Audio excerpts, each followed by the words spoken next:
the summer of 1945, and you're the President of the United States. World War II is nearing its end. Nazi Germany and Fascist Italy have been defeated. However, in the Pacific, Japan has still not surrendered. Meanwhile, your top secret program, the Manhattan Project, has detonated the first ever atomic bomb in the desert of New Mexico. This means you're faced with the following two choices. The first, you continue the war and invade Japan and all Japanese-occupied territories in Asia, home to 500 million people. Option 2, you drop the atomic bomb on Japanese cities, hoping to make the Japanese emperor surrender and end the war. I want you to put yourself in those shoes for a moment. Now, please raise your hand if you would choose to continue the war.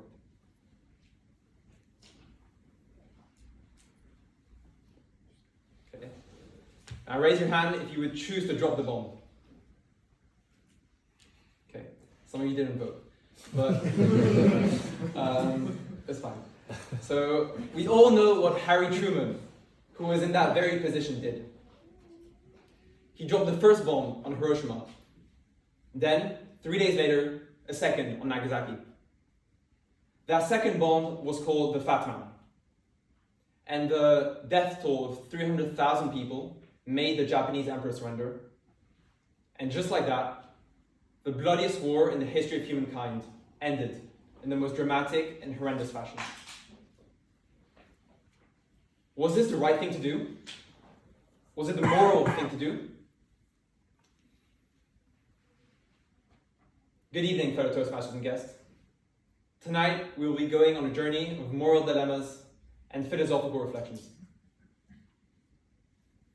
These kind of moral dilemmas, where you need to choose between the lives of people, who to save, who to kill, are commonly called the trolley problem.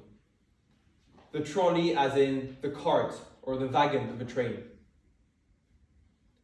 Two pioneering female philosophers from the University of Oxford have written a lot about this problem. Their names are Philippa Foot and Elizabeth Anscombe. Let's then imagine our first trolley scenario. Imagine there's a train racing down the tracks at full speed. At some point, you realize the brakes aren't working, and you're next to a lever. That lever can direct the train on the left track, where 4 innocent people are attached to it. Or it can direct it on the right track, where there's only 1 innocent person.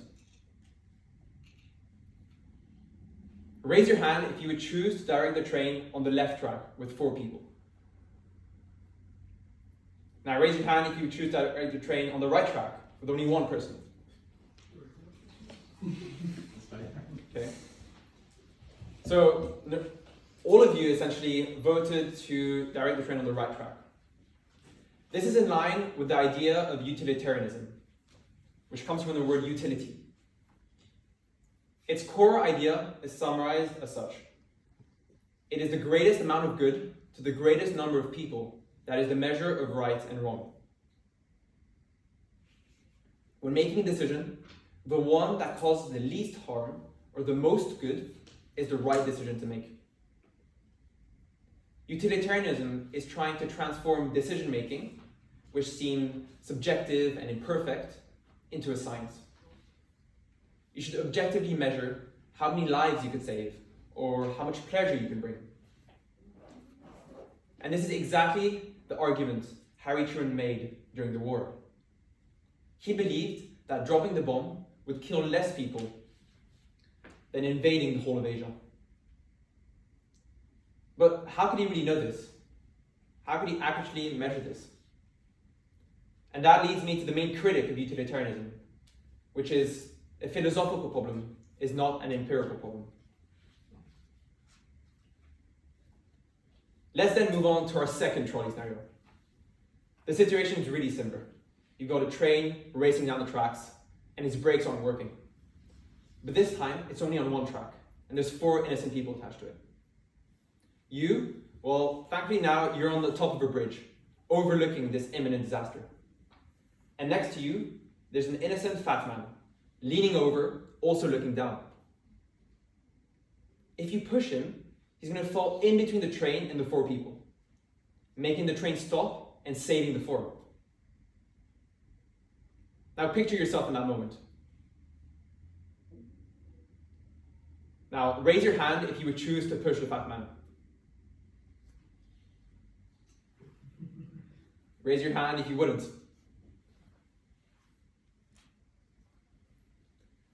Now, some of you actually decided not to push the fat man, even though the result is exactly the same as the first trolley scenario. This is in line with the idea of deontology.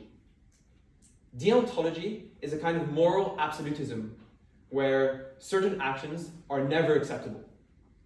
In this case, killing another human being under any circumstance is forbidden. Philippe Foot and Elizabeth Anscombe, the two philosophers I mentioned before, actually believed in this. Famously, they opposed their university, Oxford, from awarding an honorary doctorate to Harry Truman after the war, saying that men that kill the innocent is always murder. And these are the questions our justice system is wrestling with all the time, still today. Can we torture 9/11 suspects in Guantanamo Bay? Can we strip them of all humanity in the hope of saving future lives from terrorists? According to deontologists, no potential benefit ever outweighs the harm caused by one of these forbidden actions, like torture. To summarize, we have seen two important theories. The first, utilitarianism, is the idea that a decision should be made based on the total amount of harm or good it will cause. And the second, deontology, is the idea that certain actions should be prohibited no matter what. Coming back to Harry Truman, after the war, he said that if I had to do it, I would do it all over again. Does this decision separate him as an exceptional ethical leader or as an evil, immoral one?